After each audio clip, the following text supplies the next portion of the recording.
The morning began like any other. The air was crisp and the sky was a clear blue, promising a beautiful day ahead. I woke up and made my way to the hospital for what was supposed to be a routine surgery. As I checked into the hospital, I felt a strange mixture of anxiety and optimism. This surgery was just a minor procedure, a blip on the radar of my otherwise busy life.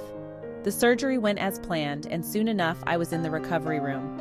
My doctor, a reassuring presence, came to see me, his face a mask of professional calm. "Everything looks great," he said with a smile. I sighed with relief, closing my eyes and letting the exhaustion of the day wash over me. A short time later, a searing pain jolted me awake. It was unlike anything I had ever felt before. I cried out and the medical staff rushed to my side. The pain grew worse with each passing second and panic began to set in. In the midst of the chaos, my sister arrived. I saw her face pale as the crash cart was wheeled in for the second time. My vision started to blur, but I could still see my son beside me, rubbing my head gently. "I'm sorry," I managed to say, my voice weak. My mother leaned in close, her eyes filled with tears. "I don't want to die," I whispered to her, the words slipping out like a secret I had been holding back. The room began to fade, and suddenly, I was no longer in my body. I was up at the ceiling, looking down at the frantic scene below. I watched the nurses and doctors working feverishly, their faces tight with concentration. "Someone is in trouble down there," I thought absently, and then the realization hit me like a freight train. It was me. I was the one in trouble. Before I could process what was happening, I was pulled away from the room, sucked out and into a place that was blindingly bright. White flowers glowed all around me, their light soothing and serene. I looked around and saw familiar figures, family members who had passed on before me. They weren't as I remembered them, though. They were beings of light, radiant and ethereal, but I knew it was them. My Aunt Stella was the first to speak. "You have to go back," she said, her voice gentle yet firm. I shook my head, the weariness of my earthly life weighing heavily on me. "I'm too tired to go back," I replied. My granddaddy stepped forward, his light shimmering.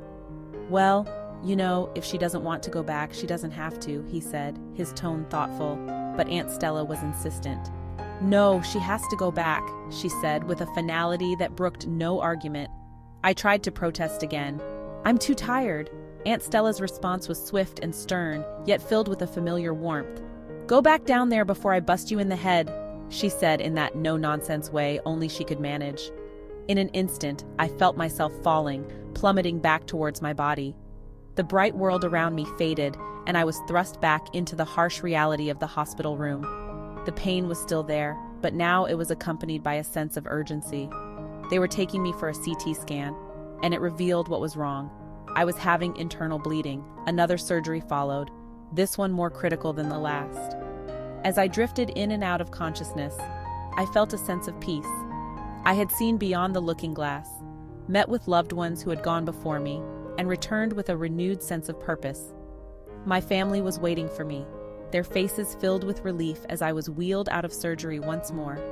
I was back and I was alive, ready to embrace whatever came next with the strength and love of those who had guided me from beyond. As the pain intensified, I could feel my body shutting down. My senses began to fade, the frantic activity around me dimming into a dull roar. The edges of my vision blurred, the world shrinking until it was nothing but a pinprick of light.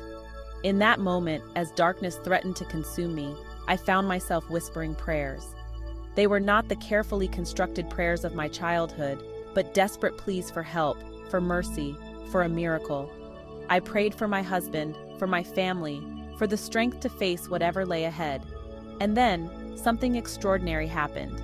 As I drifted in and out of consciousness, I became aware of a profound sense of peace. The pain that had tormented me only moments before began to recede, replaced by a feeling of calm serenity I had never known before. It was as if a warm blanket had been draped over me, soothing away my fear and anxiety.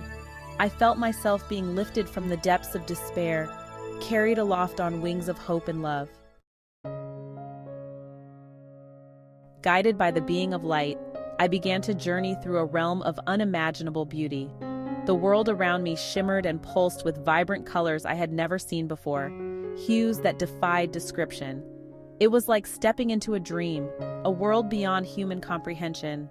I saw landscapes of breathtaking splendor, rolling hills bathed in golden light, crystal clear rivers flowing through meadows of wildflowers. The air was filled with the sweet melodies of unseen birds, the sound both familiar and strangely alien. As I traveled through this wondrous realm, I encountered other beings of light, each radiating love and compassion. They welcomed me with open arms, their eyes twinkling with amusement and understanding. They spoke to me of things I had long forgotten, of the true nature of reality, of the interconnectedness of all things. I felt a profound sense of belonging, a feeling of coming home after a long and arduous journey. I had never felt so loved, so accepted, so completely at peace. As I stood on the precipice of eternity, filled with the love and wisdom of the universe, a strange thing happened. I felt a pull, a gentle tug at my soul. It was the familiar call of my earthly life, the love of my husband, my family, my friends. For the first time since my journey began, I felt torn. Part of me yearned to stay in this realm of pure bliss, to bask in the eternal light of the divine. But another part of me, a small, persistent voice, whispered that my journey was not yet over. I was faced with a choice: to remain in the embrace of eternity, or to return to the world of shadows and light. It was the most difficult decision I had ever faced, one that filled me with both excitement and trepidation. The being of light understood my dilemma. It did not judge me or try to sway my decision. Instead, it offered me its unconditional love and support, no matter what path I chose. My recovery was long and arduous. My body had been ravaged by illness, my spirit weary from its journey to the other side.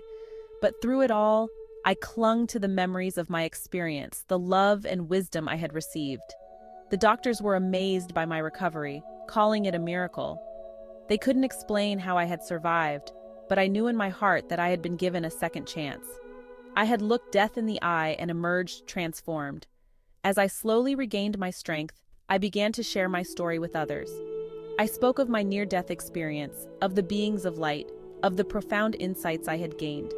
To my surprise, I found that many people had similar experiences, that I was not alone. Sharing my story became my calling, a way to offer hope and healing to others who had experienced loss, trauma, or who were simply searching for meaning in their lives.